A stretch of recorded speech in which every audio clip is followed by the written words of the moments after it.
Muito bem, bom dia. São 9 horas e 38 minutos dessa. Deixa eu olhar pela janela. Como é que fala? Ensolarada quarta-feira, dia 8 de julho de 2020. E para quem não sabe, faltam apenas 19 dias para o meu aniversário. Muito bem, esse é o reporte da Allianz Sociedade Médica, a única sociedade médica onde o dinheiro trabalha para você.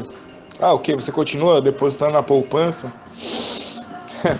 Bom, vamos falar da abertura de mercado de hoje? Vamos! Ibovespa Futuro sobe com os dados do varejo de maio acima do esperado. Sim, é óbvio, né? Iniciou a sessão desta quarta-feira com valorização de 0,53 aos 98 mil pontos. Estamos aí no aguardo dos 100 mil pontos novamente. Vai ter desfile na Faria Lima, né? Vamos ter toda aquela festividade de novo. Vamos bater os 100 mil pontos. Será que é hoje? Não sei também. Estamos aqui aguardando. Os dados de venda de varejo de maio no Brasil foi acima do esperado, em meio a um exterior misto, com futuros de Nova York com leve alta e índices europeus em baixa. Já o dólar recuava a 5,37. Os investidores seguem cautelosos, monitorando a intensificação das tensões geopolíticas entre Estados Unidos e China. Uma reportagem da Bloomberg, citando fontes, apontou que alguns assessores do presidente americano Donald Trump teria proposto uma medida para desestabilizar a moeda de Hong Kong em relação ao dólar americano, como punição à China após a implementação da Lei de Segurança Nacional, que diminuiu a autonomia do território ex-colônia britânica. Isso me lembrou muito de George Soros, quando ele fez uma operação com a China também, praticamente quebrando o Banco da Inglaterra, lugar onde ele não pode mais pisar. E daí ele surge, né, como George Soros, que a gente não sabe se o nome dele é George Soros mesmo, porque ele fugiu na Segunda Guerra Mundial, né, uma desgraça ali dos nazistas, e ele fez um novo passaporte. Será que ele manteve o mesmo nome? Não sei. No Brasil, os investidores estão atentos a testes positivos na equipe ministerial após o presidente Jair Bolsonaro confirmar estar com Covid-19 ontem, né? Especialmente da equipe econômica, que é o pilar para a política econômica liberal, de promoção das reformas e da implementação de medidas para o equilíbrio fiscal de médio e longo prazo. Bom, é uma gripe, né? Então ele pegou a gripe, ele vai tratar, ele é o presidente, ele tem acesso a todos os remédios, tem os melhores médicos lá. Rezamos aí pelo presidente Jair Bolsonaro. Eu sou a favor do Bolsonaro. A Allianz 99. Eu não sei quem não é. Aqui todo mundo é a favor.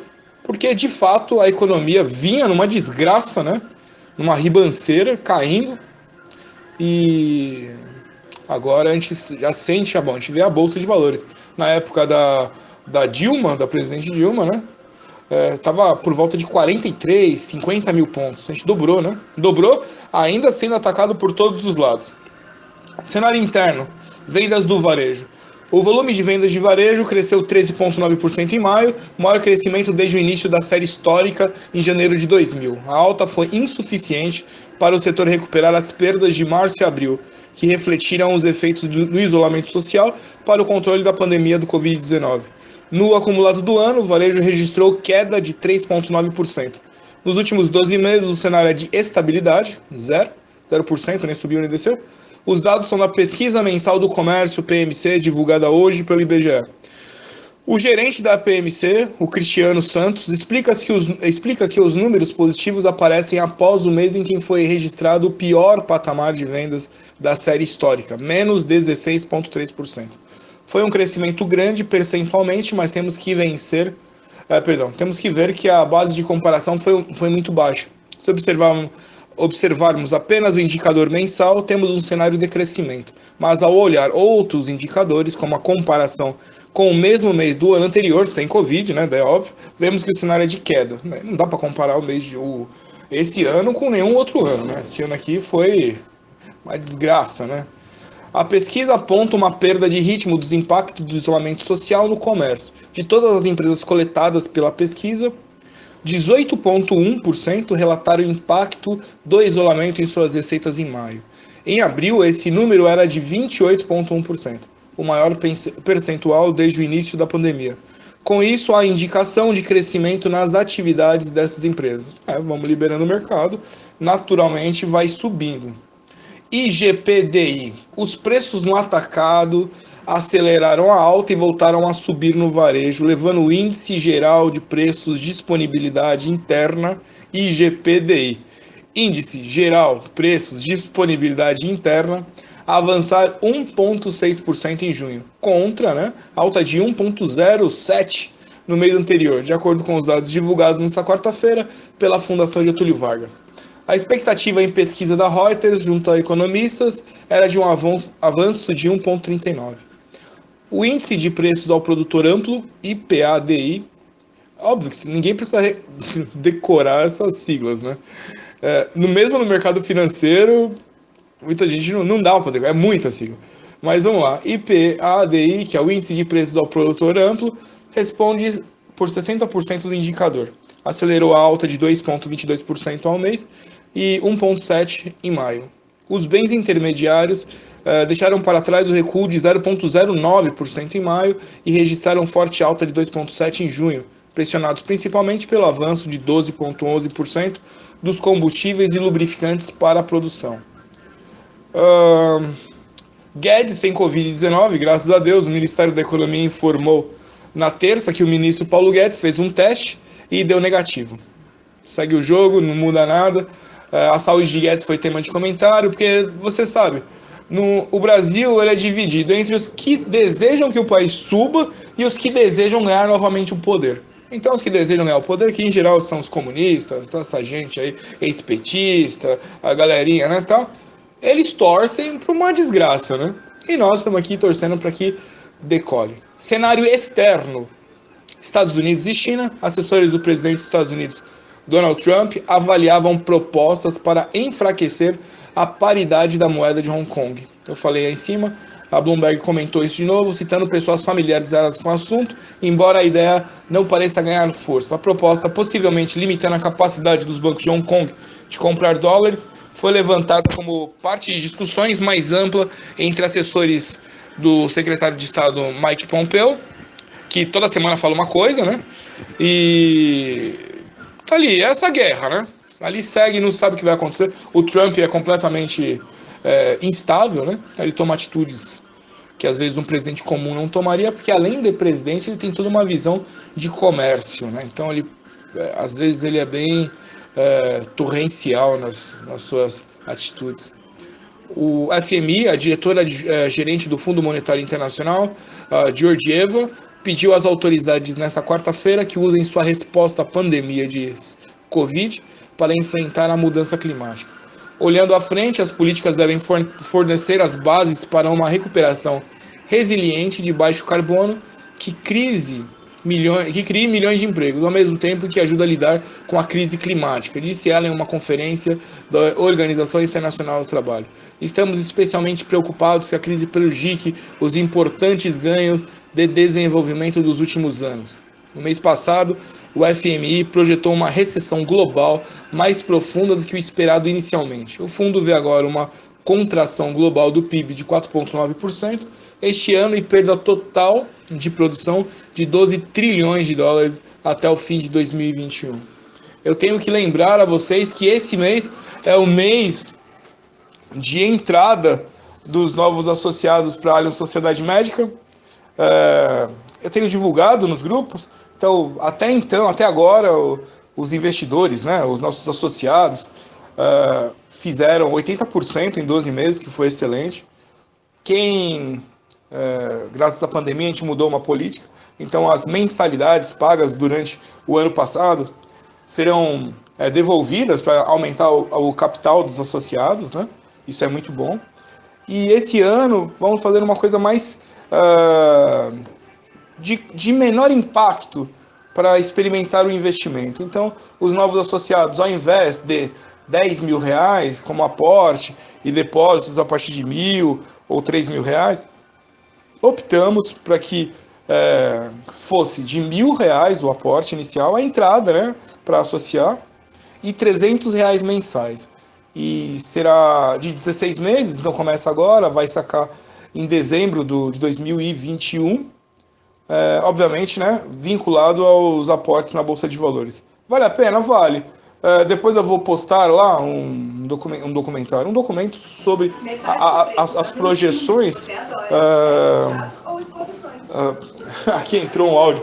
As projeções sobre 3, 5 e o que ficou correspondente ao ano de 2021. Então, vale a pena. Eu sugiro realmente que quem puder, né, fazer esse aporte de 1.000, de 300, nunca fez, não conhece a Bolsa de Valores, você vai ter um acesso a informações mais próximas, estudo de carteira, você vai ter um conhecimento maior. Quem sabe depois você consegue fazer até sozinho os próprios investimentos. Bom, eu vou continuar aqui para finalizar. Só parei, porque geralmente eu falo isso no começo, né? Então, mas como eu faço? WhatsApp, telefone 11 95 135 6262. Você entra em contato conosco e seguimos. Vamos finalizar com bolsas internacionais. Em Tóquio, o índice Nikkei recuou 0,78, indo a 22.400 pontos. Hong Kong, o índice subiu 0,59 a 26.000 pontos. Em Xangai, o índice SSEC ganhou 1,74 a 3.000 pontos. 3.403 pontos, perdão. O índice CSI 300, que reúne as maiores companhias listadas em Xangai e em Shenzhen, avançou 1,62% a 4.764 pontos. Quarta-feira mostra-se negativa para os preços internacionais de petróleo. Assim, o DAX de Frankfurt, DAX, né? DAX de Frankfurt, tem queda de 0,54% a 12.548 pontos, enquanto o FTSE de Londres cede 0,19% a 6.177 pontos. Já em Paris, o CAC recua 0,87% aos 5.000 pontos. Em Nova York, o contrato Dow futuro subia 18 pontos, ou 0,07%, enquanto os contratos futuros do S&P 500 subiam 0,12%, e os futuros do Nasdaq 100 ganhavam 0,29%. Aqui não abriu a bolsa, são 9h50 ainda, então a gente não vai falar da bolsa, vou falar um pouco mais tarde. Commodities, os futuros do aço da China subiram nesta quarta-feira devido a um otimismo quanto às perspectivas de demanda no país. Maior consumidor global de aço e com estoques domésticos baixos, apoiando os preços. Enquanto o minério de ferro também avançou. O vergalhão de aço para a construção mais negociado na Bolsa de Futuros de Xangai encerrou em alta de 1,8% a 3,702 yuanes, ou 527 dólares e 61 centavos por tonelada, na quinta sessão consecutiva de ganhos. Os estoques de aço na China seguem baixos, apesar de terem avançado nas últimas 2 semanas. Os estoques de vergalhão de aço recuaram mais de 40% desde a máxima neste ano, segundo a consultoria Steel Home. A força nos futuros do aço impulsionou o minério de ferro. A matéria usada na fabricação de aço subiu aí 3,1% na bolsa de commodities da Lian. Da mesma forma, a sessão é também de valorização para os preços internacionais de petróleo. O barril do tipo Brent de Londres soma 0,26%, ou 0,11 centavos de dólar, a 43 dólares e 19 centavos. Já o WTI avança 0,05%, ou 0,02 centavos de dólar, a 40,64. Mercado corporativo, Petrobras prepara a contratação do que deve ser a maior plataforma de petróleo do Brasil para o campo gigante de Búzios, na pré-sal da Bacia de Santos, segundo 2 pessoas com conhecimento do assunto, que eu não vou comentar. A empresa está considerando uma unidade flutuante do tipo FPSO, capaz de processar 225 mil barris por dia. É mais do que a maior plataforma já contratada no Brasil até hoje pela norueguesa Equinor para o campo de Bacalhau, disse uma das pessoas, que eu não vou falar. A estatal planeja abrir competição em modelo de arrendamento até o fim de agosto, disseram as pessoas. Então, ela vai abrir uma licitação. O contrato envolveria somas vultuosas, óbvio, com a empresa avançando em investimentos no pré-sal, apesar da pandemia que impactou severamente as petroleiras globais. Tá aí, pode ser uma possibilidade de alta para as ações, já que haverá licitação e impulsão de produção de petróleo. Setor aéreo, o plenário na Câmara dos Deputados aprovou nesta terça-feira o texto base da medida provisória sobre reembolso e remarcação de passagens de voos cancelados durante a pandemia de Covid-19. Os deputados devem continuar a votação no texto na quarta-feira, analisando destaques apresentados pelos partidos. A medida provisória também trata de ajuda ao setor aeronáutico e aeroportuário, atribui o pagamento da tarifa de conexão ao passageiro e acaba com o adicional de embarque internacional. Tá aí, né? Através de lei, né? Eles invadem o mercado financeiro e fazem essa lambança. Né? Tenta pegar qualquer vereador e perguntar para ele sobre o mercado financeiro. Ele não vai saber, mas ele vai criar uma lei para interferir no mercado por algum interesse que ele tem. O setor aéreo, a gente sabe, tem observado, durante Covid-19, a conta é que apenas 30% sobrarão. De todas as empresas, apenas 30% vai sobrar. Bom, acredito que por esse momento, na manhã, está ótimo. Agradeço sua paciência. Geralmente ficam aí 10 minutos, agora teve um pouco mais de informação, foi um pouco mais longo. Então, durante o dia, vamos ter mais informações? Vamos! Então, esse é o reporte da Allianz Sociedade Médica. Entrem em contato, deixem no grupo que você participa. Nós temos o grupo no Telegram, o grupo no WhatsApp. Estamos em todos os lugares, Twitter, Instagram. Então, deixa lá qualquer uma dúvida que você deseje saber. Até logo e bom dia!